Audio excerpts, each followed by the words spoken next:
This is big breaking news. A massive 7.4 magnitude earthquake just hit.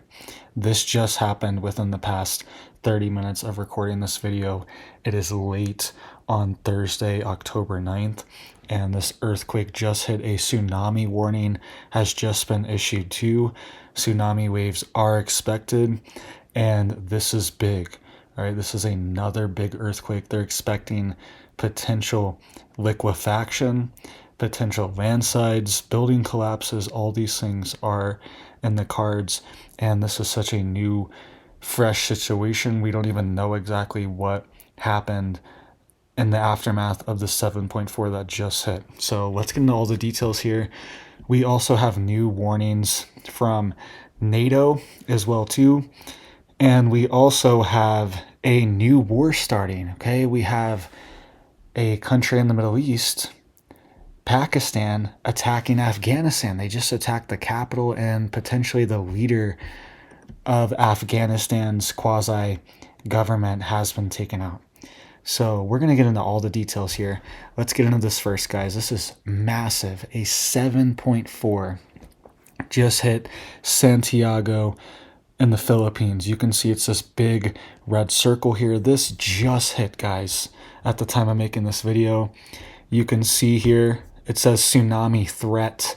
This is the US tsunami warning system, and a tsunami threat has been issued. You can see a purple threat issuance for these certain regions over here near Asia, all right, near Southeast Asia. And you can see here is the official warning for it. We will get into that in just a second. You can also see here's some explosions that have been happening in Afghanistan. They were just attacked, and NATO is now lifting restrictions on pilots to open fire on Russian aircraft. We're going to get into all this stuff, but this 7.4 is massive and very concerning, and we just keep having these big ones, okay? And look at, we had a 6.0 too, another 6.0, a 5.5 in China, all right? That's one that you typically don't see. You don't see a lot of recorded earthquakes in China. 5.5 hit today too, so a lot of activities going on. Let's get into the details of the tsunami warning. You can see here, it says that based on all available data, hazardous tsunami waves are forecast for some coasts. It says tsunami waves reaching 1 to 3 meters above the tide level are possible along some coasts of the Philippines. 3 meters, that's 9 feet. That's pretty big. That's a pretty big wave, and that's going to flood coastal regions, cause, essentially like flash flooding in these areas, and storm surge. Okay, that's what it's similar to in like a hurricane or something. It says tsunami waves reaching 0.3 to 1 meters above the tide level are possible for some coasts of Indonesia and Palau. It says actual amplitudes at the coast may vary from forecast amplitude due to uncertainties in the forecast and local features. In particular, maximum tsunami amplitudes on atolls and at locations with fringing or barrier reefs will likely be much smaller than the forecast indicates. Excuse me, I've been sick for weeks. For other areas covered by this product, a forecast has not yet been computed. The forecast will be expanded if necessary in subsequent products. It says government agencies responsible for threatened coastal areas should take action to inform and instruct any coastal populations at risk in accordance with their own evaluation. Persons located in threatened coastal areas should stay alert for information, follow instructions from national and local authorities. And you can see here's some estimated arrival times. It says a tsunami is a series of waves, and the time between waves can be 5 minutes to 1 hour. And here's some prediction times for different areas in Indonesia, the Philippines, Palau, and other locations in the Philippines as well too. Okay, so this is massive. Okay, this was almost a mega quake. If it was over a 8.0, it would have been considered a quote mega quake. So very close to being a quote mega quake, and the magnitude intensity increases with each number. Okay, so it's exponentially increasing. Okay, it's not just like increasing a little bit from 1 to 2 and then the same amount from 2 to 3. Okay, every time it's that much stronger. It's exponential. Okay, so a 7 is, or an 8 is even way stronger than a 7. Okay, so a 7.4 is massive. That's my point. I'm like mind boggled here because I checked the earthquake map. I was like, let's look at this. Sorry, it's kind of late getting this video out, but now I'm kind of glad it is late because this just hit. All right, and you can see here is some of the information that they are predicting. This really gives you the full scope of everything going on. Okay, so this earthquake hit right off the coast of the Philippines here. You can see. So it actually hit the water technically. And every island in this region is under a tsunami watch and tsunami threat. You can also see here that there were ground failures. Okay, there's landslide estimation, significant area affected, significant population exposed to this. All right, you can see estimated area exposed to hazard of liquefaction is extensive, over 10,000 squared kilometers. Estimated population exposure, extensive, greater than 1 million, most likely. Okay, estimated population exposure to landslides is significant, 1 to 10,000, and estimated area exposed to landslides is 10 kilometers squared to 100 kilometers squared. Okay, so this is a massive earthquake, and these things it's a snowball effect kind of with earthquakes, because once you have a big one, it causes disruptions and it causes new pathways to open. It causes old pathways to close. It causes new frictions between tectonic plates. Okay, so when there's a major realignment like this, other parts of the Pacific Rim are now going to have to realign. Okay, there's only so much room, and you're kind of jamming things around when you have one of these big earthquakes. It's kind of like a puzzle piece, okay?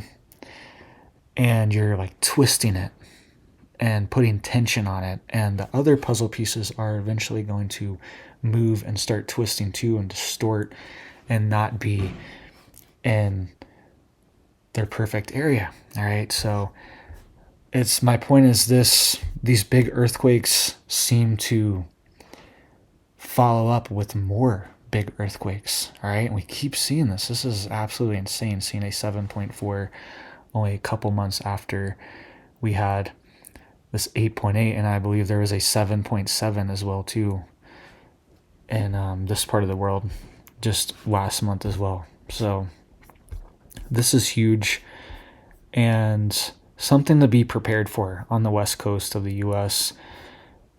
Right now, you are currently safe from any type of tsunami warnings, but I mean, look at the United States right now. Look at the west coast. It is lit up.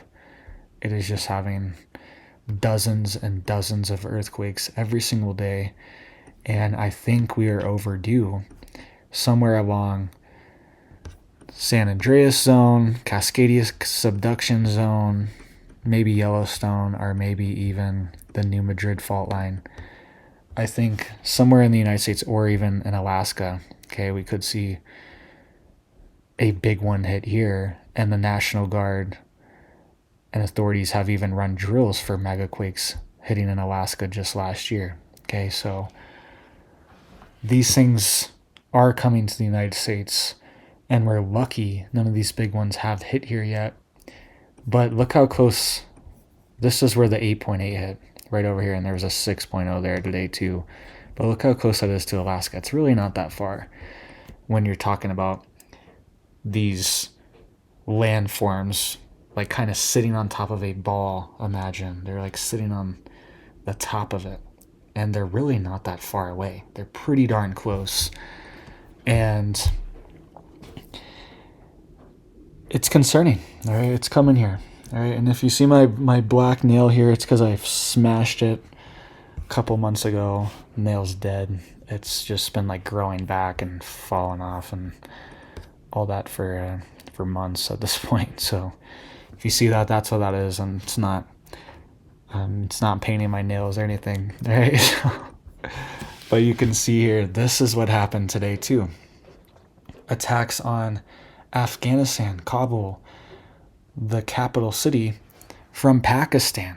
I don't know what's going on over there. We get a peace agreement between Israel and Gaza, and then we get attacks from Pakistan onto Afghanistan. So it's pretty wild.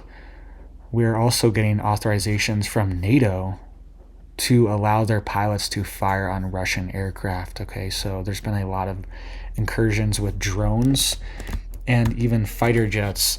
Russia actually breached NATO airspace. They went into Estonia a couple weeks ago and were inside of their airspace for over 12 minutes before Italian fighter jets scrambled and escorted them out. There's also been all these drone incursions in places like Poland and even Germany, and they've been shutting down airports. And they are now talking about authorizing fighter jets to shoot down drones and maybe even other fighter jets as well too. You can see here NATO allies are discussing a more forceful response to Putin's increasingly provocative actions, including by deploying armed drones along the border with Russia and easing restrictions on pilots to allow them to open fire on Russian aircraft.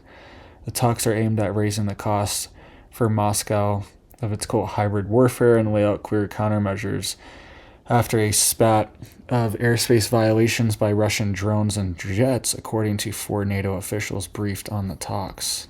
So this is getting serious. This is getting very close to just being a all-out war between NATO and Russia, and that's dangerous. Okay, these are both nuclear armed countries and alliances, and it's concerning, right? We really don't want this. Hopefully Trump can figure out some type of peace deal with Russia and Ukraine as well too, because this is spiraling, especially the past few months. It seems like things have really been escalating because Trump tried to get some type of deal with Putin a few months ago. He met with him in Alaska, all this stuff, and then right after he met, there were massive attacks on Ukraine. Ukraine has been doing massive attacks on Russia and their gas supplies and their critical infrastructure. And I think Trump felt kind of burned in the situation, and he is now kind of taking the gloves off for Ukraine. So things have been escalating. Hopefully we can de-escalate the situation, but it's getting serious. And if NATO did fire on a Russian jet, especially one that had a pilot in it, and it went down, then, Russia could say, hey, this is justification for you guys attacking us, and this could potentially lead to more attacks, okay? More direct conflict between NATO and Russia. So hopefully that doesn't happen.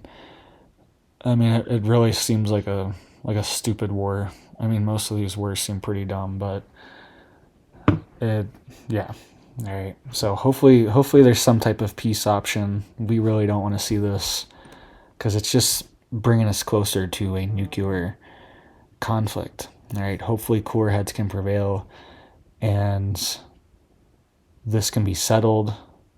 But maybe, who knows, maybe this is part of the strategy for that, is to put pressure on to bring both sides to the negotiating table, kind of bring people kind of, a war of attrition, wear everyone out, drag everyone down, and then try to negotiate from those terms. All right, so hopefully we will see, and I will keep you guys updated, but make sure you're prepared to, just in case, because you never know. Okay, something could happen. supply chains could be affected, things could be shut down, there could be shortages, and there could even be, direct conflicts. I mean, the US is in NATO.